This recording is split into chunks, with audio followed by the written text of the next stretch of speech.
This is Shy And this is T with More Than Just Mine. We're back with episode 3, Three. and we're first going to start off with a weekly update. So, how was your week?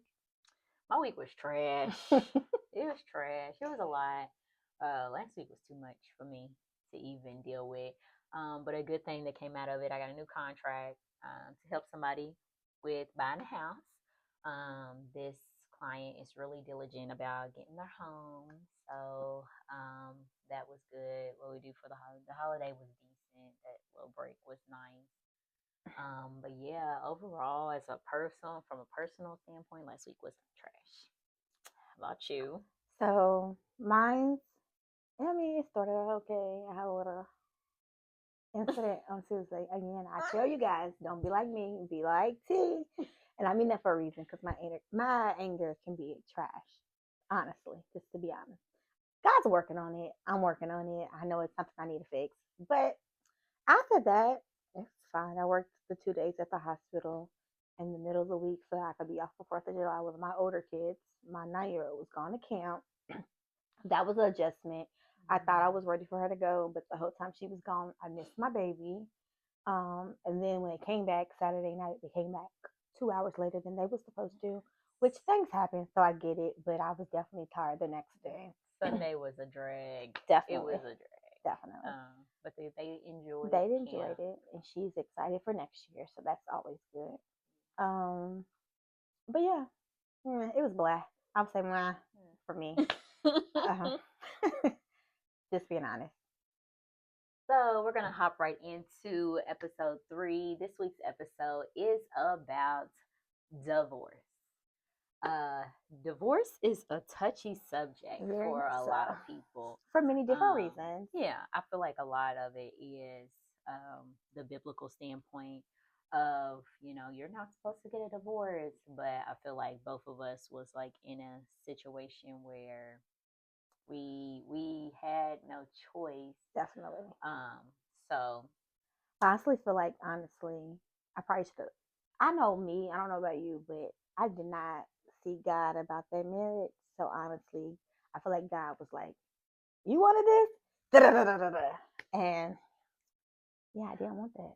yeah, I did not want that. Not saying God punished me, but like sometimes when you do go against what God wants you, He allows things to happen because go against the grain. you went against what He was trying to tell you. Because I honestly feel like I had a dream. I know this is off topic, but I'm tell you, I had a dream that I was sleeping with a snake.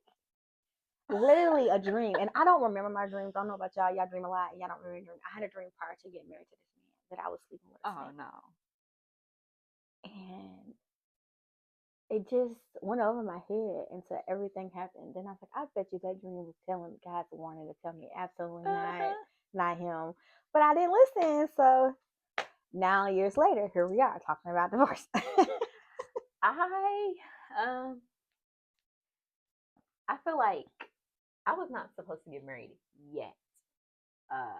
Our situation was we were like it was always the y'all shacking up, and listen, me, me being me, and the way that I think, and all that different stuff. I mean, you want me to live with a stranger? Because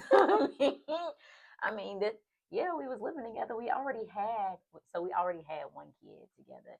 Um, and so we just kind of made that decision, to get married, but it was just I don't feel like we were at that point where we should have like the red flags didn't start until after I got married, but I felt like our plan was to get married a year later.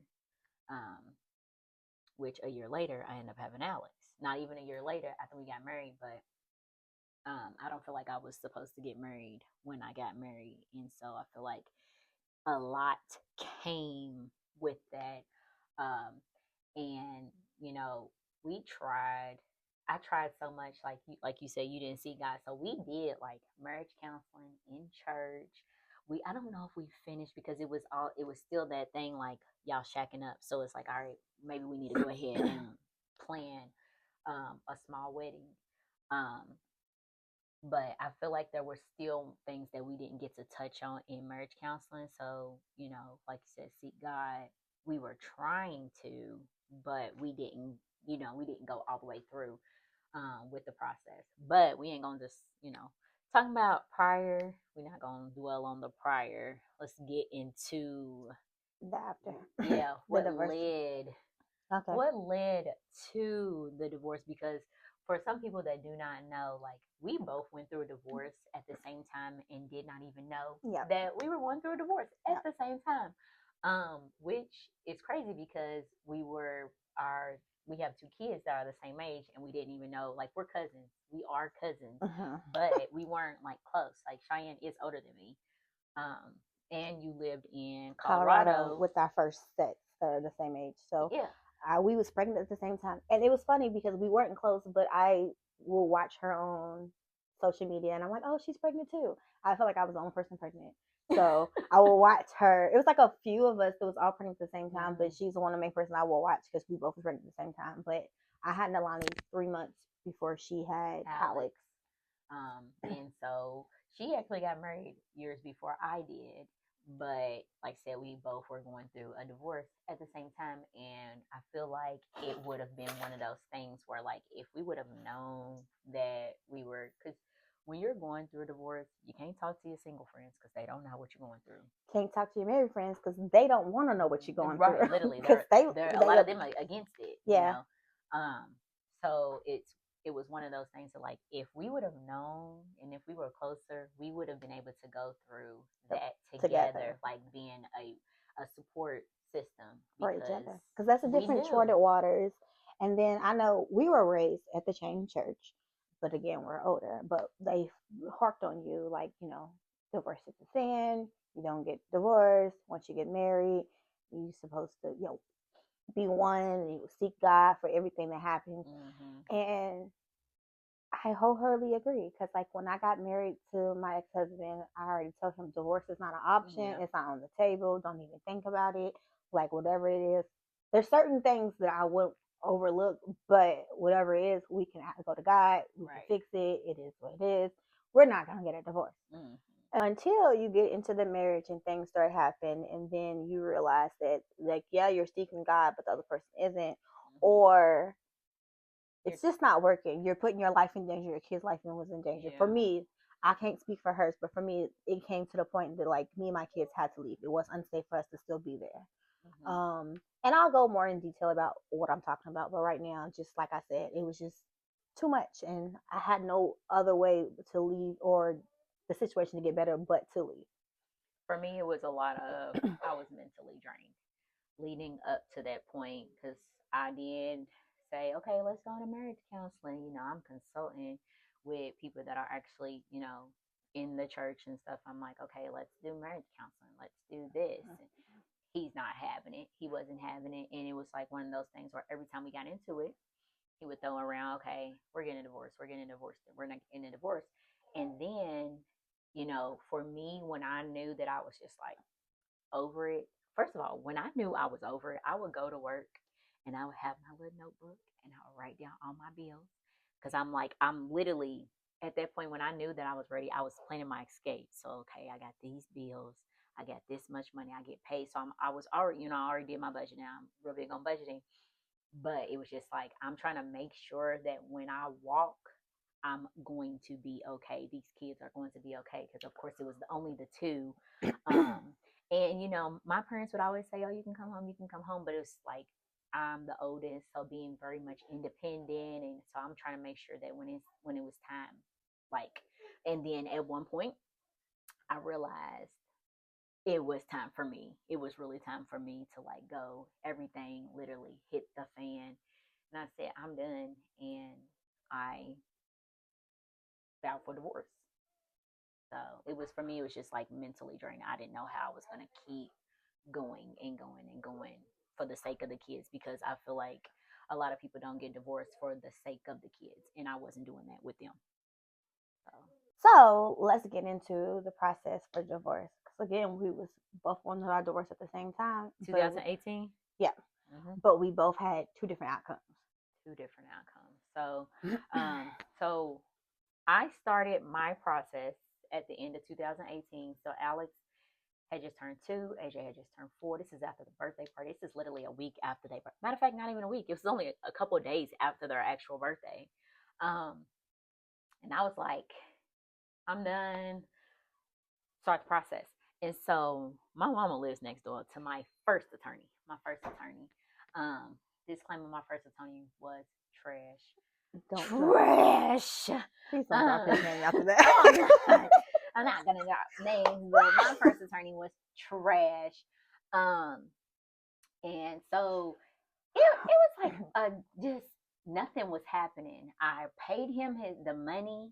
I paid him the money, and nothing was happening. I'm like, what is going on? Like, first of all, you live right next door to us, so you should be giving me updates because I'm here at the house.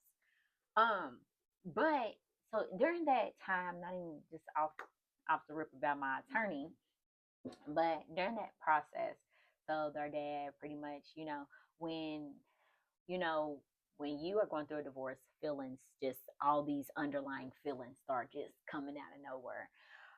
So he didn't want to help you take care of the kids. He was only gonna do what he was gonna do. So we did set up like a little schedule or whatever. And he was only going to take care of them during that time. Basically, he was telling me in text message and all of that, I'm not helping you take care of them, even though I had them. I had them majority of the time. Um, so he was not helping, not paying for anything. So anything that they needed was coming out of my pocket. Our parents was helping, but it was just like with him, it was very limited on what he was going to do. Um, I don't know when I ended up getting another attorney, but shout out to my second attorney because he literally got he when I say he was on his back, he was on his back about every little thing. So everything that his first attorney and my first attorney was kind of just like letting slide, all that time that he was not helping me take care of them financially, I got that on the back end.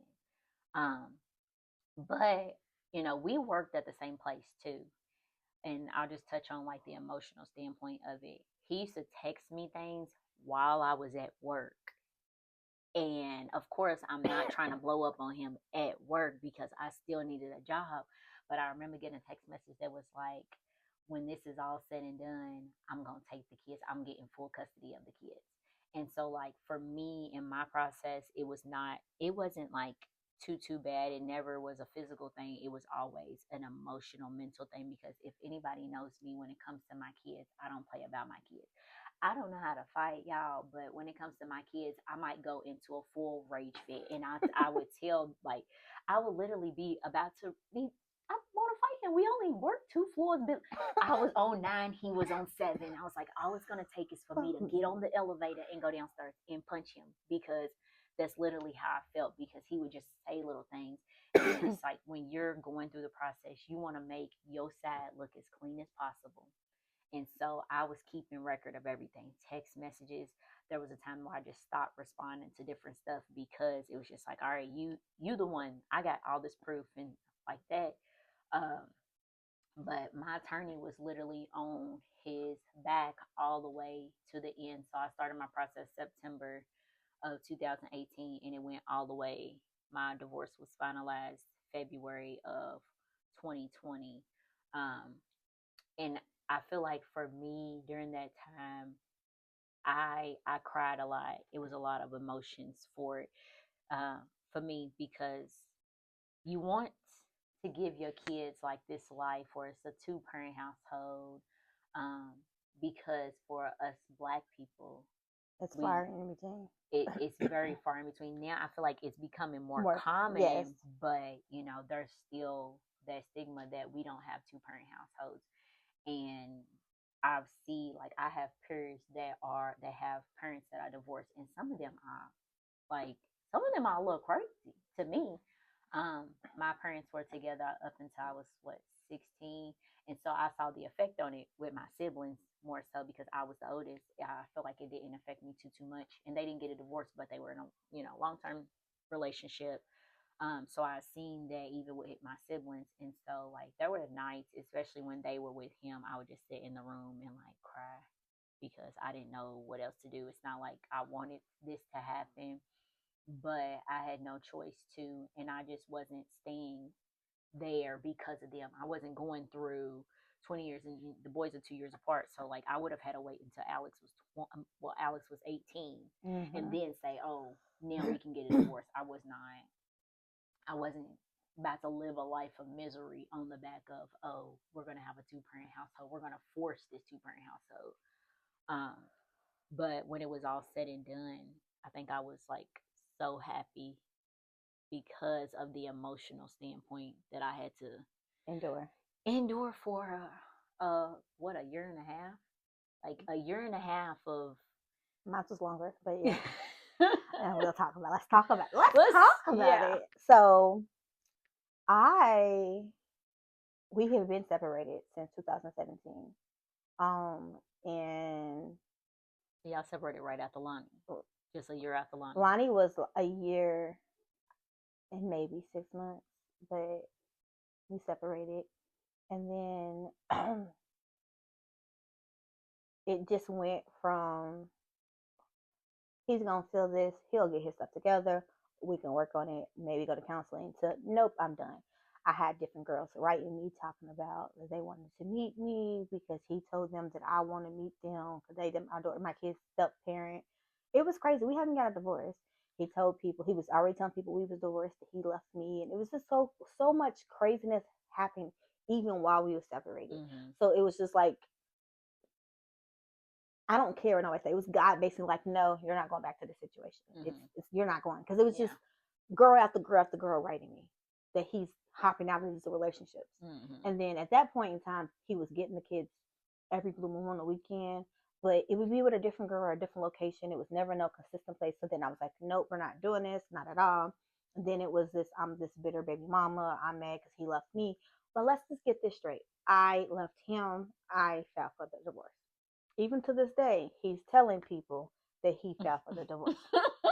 Don't know when we filed, when it was permanent, none of that. Didn't even show up to court. And court was on Zoom. Let's just say that. The fact that he's still telling people Still.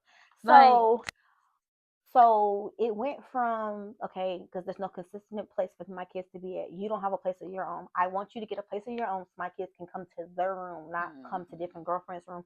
It's been right. times that I have to go pick my kids up because him and the girl that got into it. I have to go get my kids, and Still not to once, this day. but multiple times, and it's still happening. So the whole divorce process for me was I at the beginning of the divorce process, I didn't want anything from him. I just wanted to be free. Let me go. Let me be free. So mind you, I'm like, hey, let's meet at the courthouse. We're gonna get the paperwork, go up to the class. They had a class here in Kentucky where on certain days of the week, I don't even remember what day it is anymore. It's either Tuesday or Thursday. But like so many times during the month, you can meet with a lawyer pro bono, and they help you fill it out, and then you go turn it in and file it and pay the filing fee. But you also can get the fee waiver depending on what your income is. That's good because some people don't even know. Like some So people just the look money. it up. They do have this. Look it up. Because I paid a retainer of like $2,000 for my second I attorney. paid my life. I wasn't paying a dime for this divorce. Do you hear me? So, my life. I paid my life. I wasn't paying a dime for this divorce. So what I did was I he meet me down here, meet me down here. He never showed up. So then I was like, okay, what are we doing? He won't show up. You know, like I'm not gonna keep on because then it was like, oh, you're cheating on me because you're messing with people. First of all, I wasn't talking to nobody at the time, but I was cheating on him. Mind you, he lived with a girl, but I was cheating on him. So it was just so the crazy. So like it was not long with physical. It started being mental and emotional, and I was just like, I'm just over the abuse because let's call it what it was. Yeah. I'm over the abuse. So verbal abuse, all the crazy stuff. So what I did was I just went and reached out to legal aid. I'm a mother of four at the time. So every time I gotta go to my kids. He's not helping with Mason.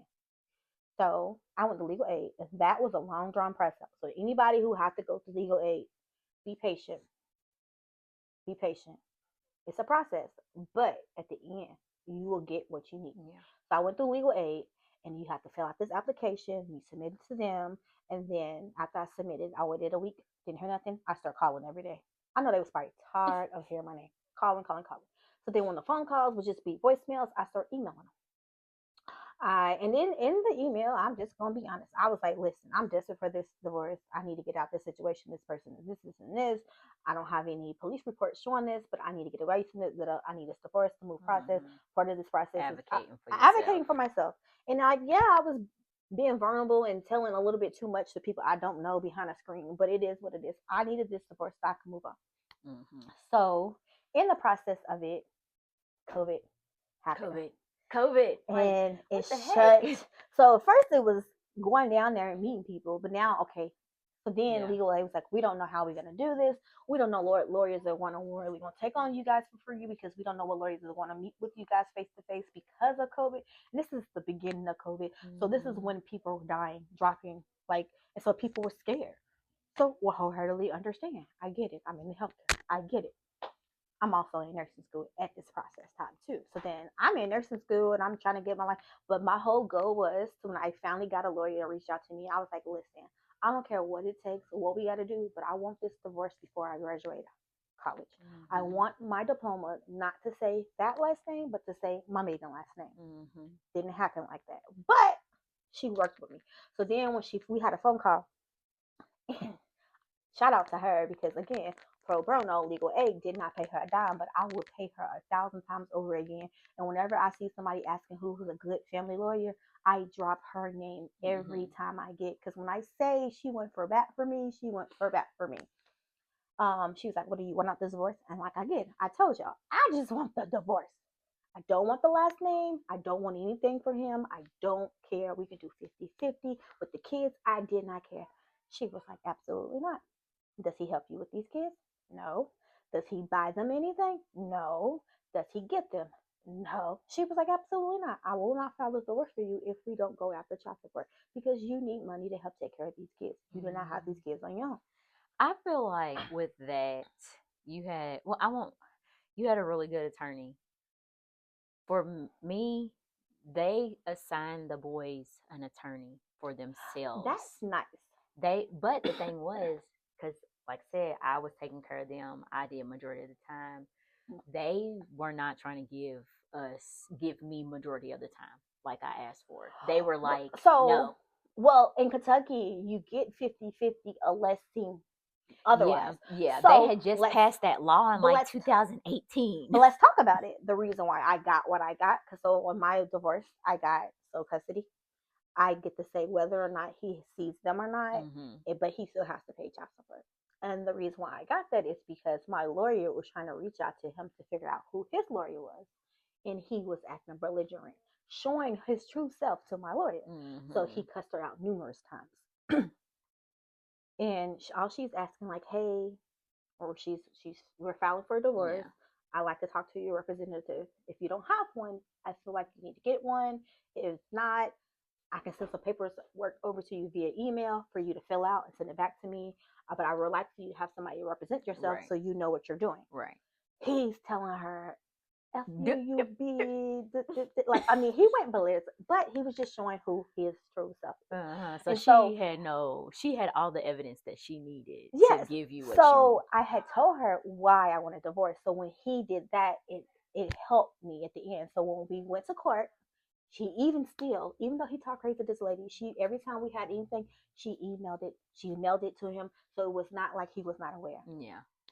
And he was telling right he was going to court for divorce, but didn't even. It was a Zoom court, so like you just had to log on your phone, Right. Wi-Fi, internet. It didn't Yes. matter. And he never showed up. So when he didn't show up, the judge was asking questions.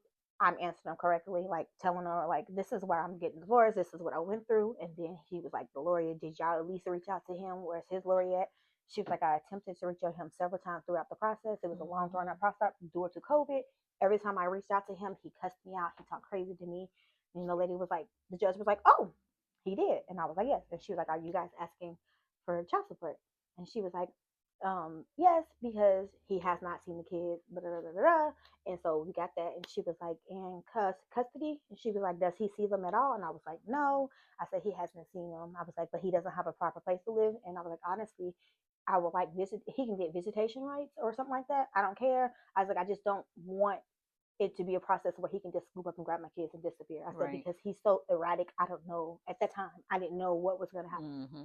You have to think about all of happen. that when All you're of it. going through this And process. so, because he didn't show up and because he had talked crazy to my lawyer multiple times, and she was a woman who kept documentation about everything. So, she had dates, different, like all of it.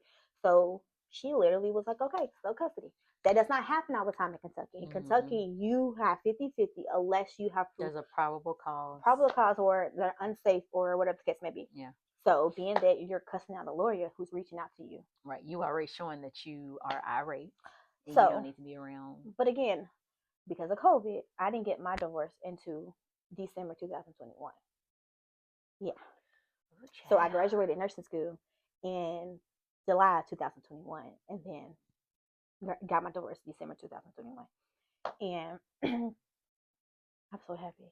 So, so happy.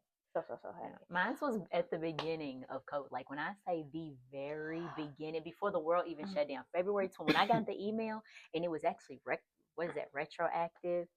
So when they emailed me, this was days after the fact. And I was just like, who's so happy? So February 20th of Some the 2020. different days, like that I was trying to reach out with him to the courthouse. One of the days I went down to the courthouse and it was a day like the day they decided to shut down. So Yeah. they was all like leaving the building. And I was Panic like, and what is going panic. on? And so then I was like, oh my gosh, I came down here for nothing. And we're sorry, but we're shut down. We don't know when we're gonna open up. So like yeah. Yeah, I But had shout planned on out having a party. to my I did too. I wanted a divorce party. Everybody wear black.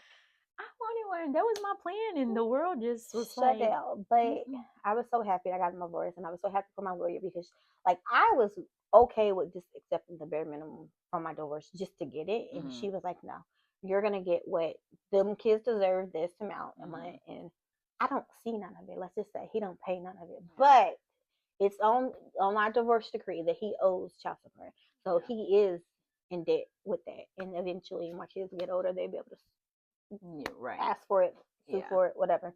And then the visitation right, how it is set up is I say so, which is good because this year an incident happened with him and his current girlfriend and a person he was locked up. And so I was like, no. Like at first I was like, okay, if the kids want to have a relationship, I'm not gonna hinder my kids' relationship. Mm-hmm. But at the end as a mother, my kids' safety is my number one concern. Right. So because the situation has not rectified, he is still him. He has not Mm-hmm. sought help. And that's what I told the girlfriend, like if he go to counseling and he gets off the alcohol, whatever the case may be, if he goes get help, I have no problem having a relationship with my kids. Right. That is his father. He is their father. But at the end of the day, this person does not want to seek help. He think he Mm-hmm. don't need it. So right as of right now, my kids do not see their father at all because of my safety. Their safety is my number one concern, and I don't want them around a situation that can turn Ugly, real fast. real fast. Real fast. With my kids, we have had the same schedule since 2020, no, to 2019. We've had the same schedule since 2019. So we were able to establish a schedule during the process.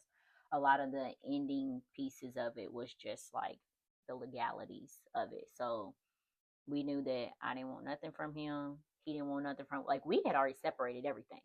This is, I did get, my car is in his name still to this day. Well, not in his name, but like he was the co-signer, which I didn't need a co-signer, but I still got up thinking that it was the right thing to do because he was my husband. I put him on my car, but I haven't got that changed, which hasn't been big of a deal. But we separated everything the day Well, it's that paid off he now left. too, right? Huh. It's paid off Oh too. yeah, car's paid off. So I don't, he ain't too much worried about it. Now when it's time for us to go get, when it's time for me to go get my tags renewed, I do have to call him because I do have to make sure that he pays his tax. His birthday's a month before mine, so he has to pay his tags before I can go get my. We'll get it fixed one day. We ain't too much worried about it. Um, but yeah, we had an established schedule from 2019 until now, and so yeah, that was, ours was 50-50 because they were like, y'all work the same schedule, y'all work at the same job, you know. There was none of that. But on the back end, because he was so hell bent on not paying child support, that was his biggest thing. Not taking the kids away from him and not paying child support, which I had to let him know after the fact of us like getting the divorce because he was going to see a therapist. And so his therapist told him that he needed to talk to me pretty much about the whole situation, just everything. And so he was just like, I just thought you was taking the kids away from me. And I was like, sir, you can never, ever, ever worry about me taking. I need my break, and so do you. I enjoy my break. Up until I had Tiana, I got a break. Everybody was like, "Oh, Tierra don't never got her kids," I don't know what that'd and be I like. didn't. I I don't know never. what that'd be like. Every 2 days and every other weekend, I was living my best life. Like I was like, you would have never had to worry about. So I feel like a lot of the stuff that we were going through during the process, it was just him being spiteful and me reacting to him being spiteful. But like during the process, before we signed the papers, because they were like, okay, so since he's not paying child support, y'all need to. There are certain days that we had to figure out. So with my family, we're really big on holidays. We're together on Christmas Eve. We've always been together on Christmas Eve, even before the kids came. And so I have them like on Christmas Eve, the day before school starts, because AJ's first day of school, he was with his daddy the night before. And so when he got out the car, I was like, what the heck? Like I'm losing it because I'm like, it's my 5-year-old's first day of school. He's not waking up to me. Like my mama always cooked us breakfast on the first day of school. And so in turn, I do that with them. So it's like, I didn't get to cook my son breakfast. I had to meet them at the daycare. He got on the bus. Like it just was not how I wanted it. So they're with me the night before the first day of school every year. Um, I have like certain holidays. They're just certain days. And then now, because it's been 5 years, it's been 5 years this year, we kind of, it's whatever. If I call and I need a day, he'll give them to me. So we have a certain schedule that we started off with. It is in black and white, but we have been able to Adjust. Yeah, They co-parent very well. You know what? We just had that conversation. Me and him just had that conversation that somebody he said somebody had said something like, y'all co-parent very well. We do.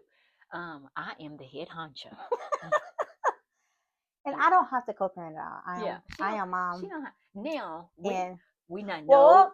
Well, now, my second one. Now we do. Now, and it's weird and it's adjustment, and sometimes I feel like because we still together technically.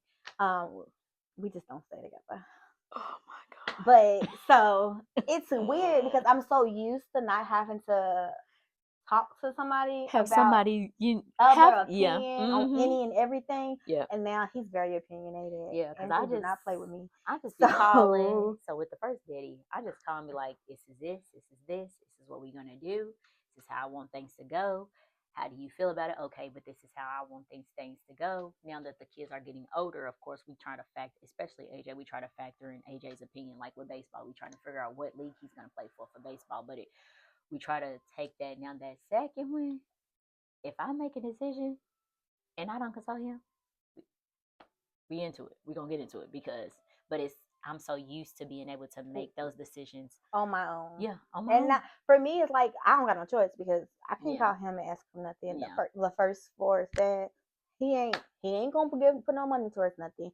He can give a bunch of opinions. Like I remember one year, my son's freshman year, he was trying to tell my son what high school to go to, what play football. Sir, you can't make these decisions because you're not active, sir. So I was like, I don't care what he's telling you, because he was trying to tell him to do something, and it was something crazy, and it was like more so for the best football team, but the academic school wasn't it. And I'm like, I'm all about academics, baby. Because you play football, you can go out on that field and hurt yourself and end your career before it even begins. So I want you to be somewhere education wise, you can get the education so you can go off something and be something. And I've always instilled that into my kid.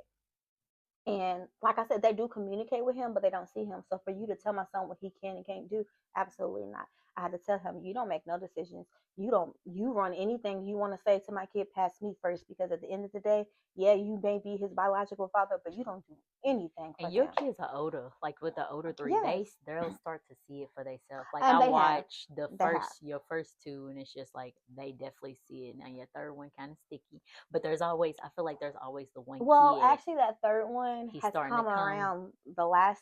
The last situation had happened, and what had happened, my son, y'all did just have we had to have a conversation. And then because social media is a thing, and Louisville have this thing where you get arrested, your mug shots, it's plastered everywhere. And my kids are on social media, so I just wanted, I had to be like, hey, it's a possibility you might see your father. Da da da da da. You want to talk about it? Let's talk about it. You got to. You can't. being very open with them about it all. So my kids, older three, are very much aware. I think Lonnie, don't discredit Lonnie. Well, so Lonnie's situation came about, and that's my 9-year-old. She's the last one with him. Her coming around is an incident that happened with the oldest one. That Yeah, at the end of Christmas last year. Eve. Yeah, no, it was New Year's Eve. New Year's Eve. You're right. It's not Christmas. It's New Year's Eve. Again, and alcohol's she a was problem. on her sister's side. He called and was being belligerent with my oldest, but she's 16. She was 16 at the time, but she's about to be 17, and she's very quiet. She doesn't normal time she bites her tongue and she doesn't speak up for herself. And I had been telling her like, yes, he's your father, and yes, be respectful at all times, but you can voice how you feel about the lack of a relationship. You don't have to listen to him to blame you for something it's not, because at the end of the day, you're a child. So he was on the phone basically blaming her, talking crazy. He almost to the point that he was like almost trying to threaten her, like, if you don't start calling me, I'm gonna show up to your job. And that's embarrassing. Yeah. And she's a very quiet, reserved. So she called me crying, and she was upset about it. And when she was at work. She was at work, yeah. So she called me crying about it. When I accidentally, I reached out to the girlfriend. Listen, I'm gonna talk to you because it's like you got a head on your shoulder. Get him in check, please, because I'm not with it. You're not gonna threaten my child. You do nothing for her. You can't threaten her, and you can't force her to have a relationship with you when you ain't never attempted to have a relationship. Now she's 16 and she wants to work, hang out with her friends, do everything, and now all of a sudden you want a relationship. Right. You missed that mark. Now she doesn't really hang out with her parents. She wants to hang out with her friends. I can't force her to do nothing. And him doing all that sealed the deal with Lonnie. Because Lonnie overheard. And mind you, when stuff like heated conversations happen, I don't like my kids around stuff like that. So we, as in the older one and me, went outside on the porch.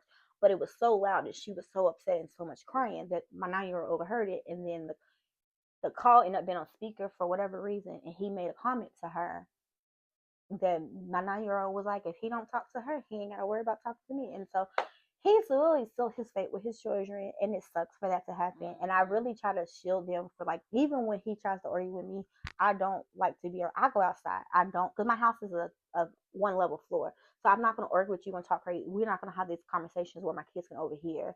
So I always go outside so my kids can't hear. Yeah. And so for them to even transpire, where one, you're having an argument with your 16-year-old daughter that you have no relationship with, right. And then two, the other ones overhear it, so now it's left a nasty taste in their mouth. It's horrible because at the end of the day, that is the father, and like I've always told them, I don't want you to feel like it's a side to pick. It's not. In a divorce, I don't recommend having your kids pick a side. There's no side, because at the end of the day, ladies, everybody wants a 2-parent household. I thrive for that. I don't know what it's like not to have it because I had it. So I wanted to give that to my kids. But and then he didn't, so he always wanted to give it to his kids. So a lot of part of it is, I feel like, manipulation, because like, you're not going to change, but you're going to hang it over your head that you don't want your kids to live like how you live. And then now that we're not together, you're giving your kids exactly what you went through. Right. So it's just crazy. But I try my best to shelter my kids from that situation.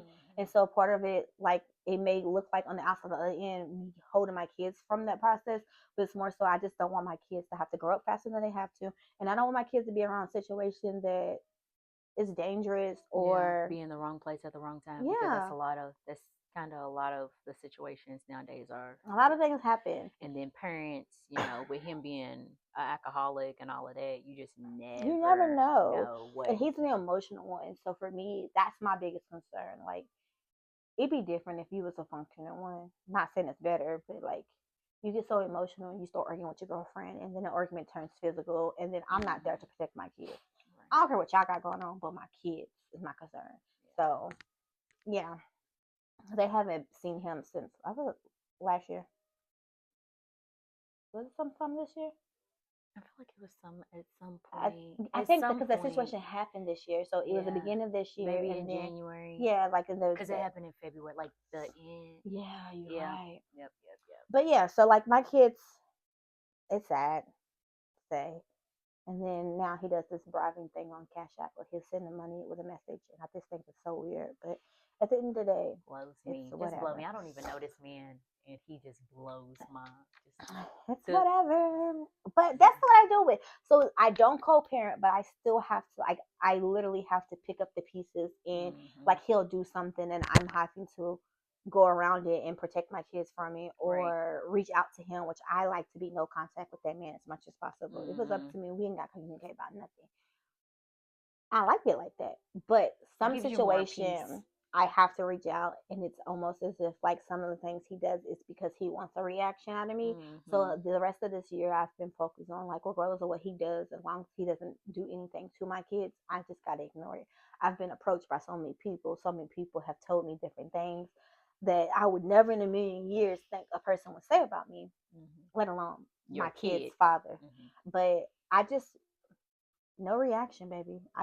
He's just not gonna get a reaction out of me. At the end of the day, I'm gonna pray for him And keep it moving. and keep it moving. We have a 9-year-old. The other ones are close to 18. Yeah. So I'm just hoping for the last one's sake that he'll get together before she turns 18. But Lonnie seemed like she's the time she might go on. ain't on That's a firecracker. That ain't on my that ain't on my baby. That's a Taurus right there. That attitude. So I just pray that he gets it together. But at the end of the day, it is what it is. It is what it is. And that's that. Now we're going to give you a brief into what life is like after divorce. For me, life has been good. Been riding this cloud. I've accomplished a lot of things, becoming a loan officer, buying a house, just kind of enjoying this life with my kids, still co-parenting the best way that I can, seeking God, returning back to church. That's pretty much where I've been at these last 5 years, and just kind of being that source of positivity for myself and others, especially for those who are, going through that divorce or just, moms in general. So that's kind of where I'm at these last 5 years. So for me, it's the 4 years because my divorce took a little bit longer. But I went to therapy, got some not even necessary closure, but just healing from talking out my traumas and things that I went through in the marriage and outside of it. I got my LPN, found new love, of course, because I have the 2-year-old. And then our relationship after leaving a toxic relationship is different. So you have to unlearn a lot of things that you've been through. Yep. So that's some of the things that I've been going through. And then also going back to church, building my relationship with God is the main thing. And then as I continue to grow, I'm got new goals and stuff. So this is not the end for me. And I don't want them to think that after you get a divorce that your life is over. It's not. And now, I left with 4 kids and got a divorce. So I don't want no one to think, well, I have this many kids, life is over. It's not. It's regardless just the beginning of the situation, you can still leave and you can still rebuild your life. Like, don't ever let anyone tell you, or don't let your mind, because at first it's a mind thing. So your mind will tell you before anybody else tells you, and don't let your mind tell you that you will not be able to pick up the pieces and move forward, because you will. Move forward and grow because you will. You're bigger than your situation that you're in. Most definitely. It's just a moment in time in life. Once you get past it, I will say seek therapy, but also seek God. Yep. You will be restored, and whatever that restoration for you looks like, it will happen. For me, it looked like a happy life with my children. Right. For others, it may be going back to that marriage. You never know. And we've seen that and too. It has happened. People have divorced and got remarried. But I just want you guys not to think that once you get to divorce, your life is over, or to sulk in after divorce. It's celebrated. Right. It's an accomplishment. A lot of people, life happens. You get married, it doesn't work. You try to make it work, and it don't work. You can get that divorce. And then that's it. That's kind of pick up the pieces and move forward. Yeah. Life is not over. So before we end, we have a quick question for each other. So, do you think you'll ever get married again? For me, God would have to say yes for me, because for me, I've done it. I didn't like it. I will honestly say if that happens, if that comes about, I'm definitely going to seek premarital counseling. I'm definitely going to seek God's face on my knees, praying and fasting to make sure that's the right move for me, because the last time I did it, I didn't do those things. And I feel like that was destined for a failure because of the things that we didn't do prior. So the next one, I definitely wholeheartedly believe premarital counseling is on the front more support for me. When you get married, been there, done that. I don't care if I do. My goal, I'm not gonna say my goal, but it's not a goal of mine to get remarried because it's just I've been there, I've done that, and my kids for me are more important. My kids and myself are more important. I don't want to say that. I don't want to say that. My kid. I don't want to. I don't want to say that. But you know, right now, me and like we're the focus. Like, well, they are my focus. Getting them like AJ's about to start middle school. You know, I have the things going on with Alex. Being a new mom, like that's not like if God makes it happen, like you said, like God gonna have to do it. I feel like God's gonna make it. If God makes it happen, I wouldn't mind. And then even the partner I'm with, I wouldn't mind being his wife. But I just like I still have a lot of growing to do, and I have to learn a whole lot of. I'm still unlearning from the trauma that I did. Of being in it the first time. Yeah, I have to unlearn some things. So I definitely will have to see God because I don't want to. My whole biggest thing with him is like I don't like bleeding on him. So like sometimes we have arguments and stuff, and then I feel like some of the things I've said or done is not necessarily because of him, but it's because of the trauma that I've been through that I bleed on him. So like I don't want to do that, and so I'm trying to unlearn that. But I don't want to go into the marriage until I feel like I've grown a little bit more, so that if we do go down that path, it's not destined to fail again. I don't want a repeat of a divorce. Like I don't want to do that. And I haven't hit my soft era yet. So I feel like I'm the head honcho in every relationship, every situation that I'm in. So I just like to be big dog. So until I learn how to stop being in that position, no. That's funny. It's a no for me. People think that I'm the sweetest. So soft and sweet, and I'm like, so if she's not soft, and you know I'm not soft. So I have some things I need to work on. Really? For sure. Like, it's okay. It's okay. But, you know, it's life. There's room for growth. And there's definitely room for growth, for sure. But I think we both had to speak our truth with this one because I have seen that I have followers that are going through divorces and, you know, I've made posts and all that different stuff. And so I feel like, you know, we had And then also you always get that comment to people who just assume that, oh, you're just a baby mama. Because she had that happen recently. I had that before we even end. No, we about to talk about it. We about to talk about it because this man had me messed up. Gonna say, in your bio, I see everything but a wife. Oh, I don't want to be. And I don't have to be. I've been there and I've done that piece of my life. And I am happy where I'm at. So the fact that but he was a Trump supporter. He was a black Trump supporter at that. So, you know, this little segment is for you, sir. Just because you don't see that I'm a wife don't mean that I haven't been there, because I have. I came and I saw. And I'm the one who filed for divorce. Not him, me. So, oh my God. I don't want people to feel like because you're not a wife after your divorce that you're less than, because... Or if you're not a wife, period. Because I do feel like some people when it comes to marriage and all that, they feel like they better. Let's talk about it. It's a girl on my page who always come after the girls who are baby mamas or not married. And I just want to say, you not know better than nobody. Just because you have that title. Just because you got a ring, because y'all got bigger fish to fry. Some of y'all's marriage is not the in the inboxes and stuff, and you've been in my situation where you got boxing gloves on and behind closed doors. So your situation, just because you married, don't mean that you better than anybody else. But we gonna digress and we gonna end it here. This is the end, guys. We just wanted to touch bases on the divorce piece and let you know there is life after divorce.